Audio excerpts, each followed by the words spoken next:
आखिर क्या जरूरत पड़ी थी फखर जमान को कि वो बॉल टेम्पर करते। लेकिन ये एक बड़ी पुरानी रिवायत है क्रिकेटर्स की जो चलती आ रही है। कोई पकड़ा जाता है, कोई नहीं पकड़ा जाता। अब कितनी सजा होगी फखर जमान को रूल्स के मुताबिक, वो आपको आज की इस वीडियो में मैं बताऊंगा। लेकिन क्या आप जानते हैं कि दुनिया के पहले क्रिकेटर कौन थे जिनको बॉल टेम्परिंग की वजह से बैन किया गया और फाइन भी किया गया? बदकिस्मती है हमारी कि दुनिया के पहले क्रिकेटर थे वकार यूनस, एक पाकिस्तानी। सन 2000 में वकार यूनस को श्रीलंका के अगेंस्ट बॉल टेम्परिंग के इल्जाम पे, जो कि बाद में साबित भी हो गया, एक मैच के लिए बैन किया गया और उनको फाइन भी किया गया। ये सिलसिला ऑब्वियसली चला हुआ था बॉल टेम्परिंग का। फिर अगला वाकया 2001 में पेश आया। इस दफा इंडिया के बैटर सचिन तेंदुलकर ने साउथ अफ्रीका के अगेंस्ट बॉल टेम्परिंग की, जिसके ऊपर उनको एक मैच के लिए बैन किया गया। फिर उसके बाद इंग्लैंड के फॉर्मर कैप्टन, मौजूदा कमेंटेटर माइकल एथर्टन, इंग्लैंड के कप्तान थे, इन्होंने अपनी जेब में डर्ट रखी हुई थी, मट्टी रखी हुई थी, बॉल टेम्परिंग की, इनको 4000 पाउंड उस जमाने में फाइन किया गया। हालांकि इन्होंने बड़ी क्लैरिफिकेशन दी कि नहीं, वो तो मैंने अपने हाथ ड्राई करने के लिए अपनी जेब में मट्टी रखी हुई थी, लेकिन ये वो तरीके हैं बॉल टेम्परिंग के जिससे आप बॉल की कंडीशन को चेंज करते हैं। फिर 2004 में इंडिया के राहुल द्रविड़ ने बॉल को गलत तरीके से शाइन करने की कोशिश की। उनके पास कफ की लोजांश थी, जो गोलियां होती है ना खांसी की, जैसे पाकिस्तान में आप देखते हो स्ट्रेप्सिल्स हैं, डॉक्टर कॉफ हैं, वो उसको बॉल के ऊपर शाइनिंग साइड पे लगा रहे थे ताकि बॉल मजीद शाइन हो। ये चीज ऑब्वियसली कैमरे पे पकड़ी गई। ये मैच था जिम्बाब्वे के अगेंस्ट ऑस्ट्रेलिया में, और इसके ऊपर राहुल द्रविड़ पे बॉल टेम्परिंग साबित हुई और 50% मैच फीस का उनके ऊपर जुर्माना आयद किया गया। फिर अगला वाकया 2005 में पेश आया। मशहूर जमाना एशेज सीरीज जो इंग्लैंड 18 साल के बाद जीता था। इंग्लैंड के ओपनिंग बैटर मार्कस ट्रेस्कॉटिक अपनी किताब कमिंग बैक टू मी में लिखते हैं कि हम उस एशेज सीरीज में मिंट्स खाते थे और उन मिंट्स की मदद से बॉल को गलत तरीके से शाइन करते थे, जो कि आप नहीं कर सकते। यानी बॉल टेम्परिंग एशेज के दौरान भी हो रही थी 2005 में, और इंग्लैंड की टीम कर रही थी। 2006 में हमारे बचपन में इंजमामुल हक के ऊपर ओवल में इल्जाम लगा बॉल टेम्परिंग का, और इंजी अपनी टीम को लेके बाहर चले गए। यानी हमारे बचपन की वो एक बड़ी इंपॉर्टेंट मेमोरी है। इंजमामुल हक टीम लेके ग्राउंड से बाहर चले गए थे। सो बड़ी अच्छी यादें हैं वो, बड़ी कंट्रोवर्सी क्रिकेट की दुनिया में ना, पहली कंट्रोवर्सी जो मैंने देखी थी वो मेरे ख्याल से 2006 जब इंजी टीम लेके बाहर गए थे बॉल टेम्परिंग के इल्जाम पे। फिर 2010 में इंग्लैंड और साउथ अफ्रीका का टेस्ट मैच चल रहा था केप टाउन में।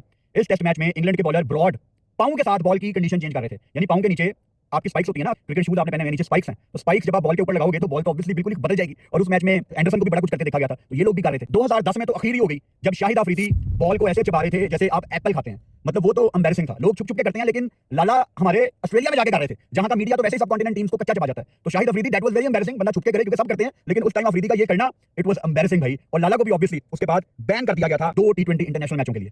फिर उसके बाद Abu Dhabi test match Pakistan versus South Africa. तीसरे दिन साउथ अफ्रीका के player Faf du Plessis ball की हालत चेंज कर रहे थे और पाकिस्तान टीम को 5 रन पेनल्टी के तौर पे दिए गए थे। यानी फेफ भी वहां पे बॉल टेम्पर कर रहे थे। अबू धाबी में ना बंदा ना बंदे के साथ कुछ भी कर लो, लेकिन भाई पकड़ा गया था फेफ डु प्लेसिस। और ये सिलसिला जैसे कि मैंने आपको बताया ये रुकता नहीं है। अगली दफा पकड़े गए साउथ अफ्रीका के बड़े कमाल बॉलर, पाकिस्तान के बॉलिंग कोच भी रहे हैं, वेरन फ्लेंडर। ये श्रीलंका के अगेंस्ट बॉल को स्क्रैच कर रहे थे और इनके ऊपर भी फाइन लगा था। 2013 की बात है। 2016 में एक और वाकया पेश आता है और इस दफा दोबारा South African captain Faf du Plessis ball को टेम्पर कर रहे थे। ऑस्ट्रेलिया के अगेंस्ट होबार्ट टेस्ट में उनको फाइन किया गया, एंटायर मैच फीस उनकी ले ली गई, लेकिन बैन नहीं किया गया। अगला मैच था एडिलेड में टेस्ट मैच और वो खेले थे। यानी फेफ भाई को ना आदत थी थोड़ी बॉल टेम्पर करने की। 2 दफा तो वो पकड़े गए हैं, उसके बाद बस वो पकड़े नहीं गए। और देन वाकया पेश आता है मशहूर जमाना सैंड पेपर गेट, जब स्मिथ को बैन कर दिया गया एक मैच के लिए, पेनक्रॉफ्ट को फाइन किया गया, डेविड वार्नर को बहुत ज्यादा जलील किया गया। क्रिकेट ऑस्ट्रेलिया ने अलग से इन पे सख्तियां की, बड़े मुश्किल टाइम से स्टीव स्मिथ गुजरे। फिर उसके बाद हमने श्रीलंका के दिनेश चंदीमल को भी देखा, वो भी बॉल टेम्पर के चक्कर में 2018 में बैन रहे हैं एक टेस्ट मैच के लिए। और फिर जो मुझे याद पड़ता है वेस्ट इंडीज के निकोलस पूरन को भी बैन किया गया अफगानिस्तान के अगेंस्ट 2019 में 4 टी20 मैचों के लिए। फखर जमान लेवल 3 की ब्रीच उन्होंने की है। पीसीबी के कवानीन के मुताबिक मैक्सिमम 4 मैचों का बैन लग सकता है और मिनिमम 1 मैच का बैन लग सकता है। इंटरेस्टिंगली आपके सामने एक तस्वीर है फखर जमान की। ये तस्वीर आईएल टी20 की है। इस तस्वीर में फखर जमान सेम तरीके से बॉल को बनाने की कोशिश कर रहे हैं, या बॉल को उसी तरीके से उन्होंने पकड़ा हुआ है जिस तरीके से उन्होंने कल रात को मैच में पकड़ी हुई थी बॉल। फखर क्या जरूरत थी ये करने की, मतलब वो भी हारिस रऊफ के लिए। हारिस रऊफ तो अल्लाह माफी दे, एक ओवर में अगर 20 भी चाहिए ना, चांसेस यही है कि वो खा जाएगा रन। आई थिंक बस फखर जमान ने ना थोड़ा कैजुअल वे में बताऊं तो शोखी शोखी में बस ये हरकत कर दी। तो कभी कभी होता है ना लाइट मोड में आप कर देते हो कि कोई बात नहीं, इट्स ओके, कोई नहीं देखेगा, अंपायर का मुंह उधर है। लेकिन अंपायर फैसल साहब को मैं यहाँ पे क्रेडिट दूंगा कि उन्होंने इस पे एक्शन लिया फौरन। पाकिस्तान का नाम ही खराब होता है। देखो कर सब रहे हैं इस टाइम। मैंने इस वीडियो में जो एग्जांपल्स दिए ना, सचिन तेंदुलकर की, राहुल द्रविड़ की, निकोलस पूरन की, माइकल एथर्टन की, सबकी जो मैंने एग्जांपल्स दिए ना, वो मकसद ये है कि इस टाइम सारी दुनिया पाकिस्तान को क्रिटिसाइज कर रही है कि देखो पाकिस्तानी प्लेयर ने बॉल टेम्पर कर दिया। सबने की हुई है, कोई इनमें से ना दूध का दुल्हा नहीं है भाई, सब करते रहे हैं। और बॉल टेम्परिंग इस तरह समझ लो कि खेल का हिस्सा रही है। ये वो चीज है जिसको कोई एडमिट नहीं करता, लेकिन सब करते हैं।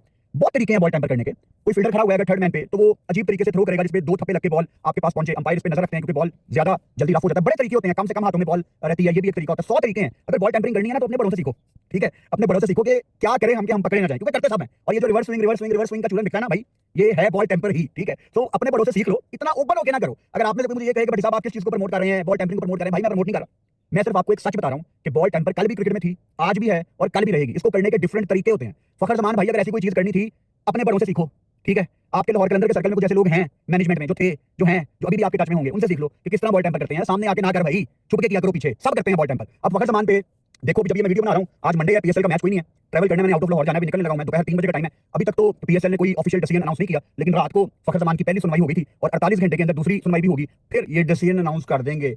1 से 4 मैचों का बैन होगा। और ओवरऑल देखो ना, पीएसएल में एक यही चीज रह गई थी यार, क्राउड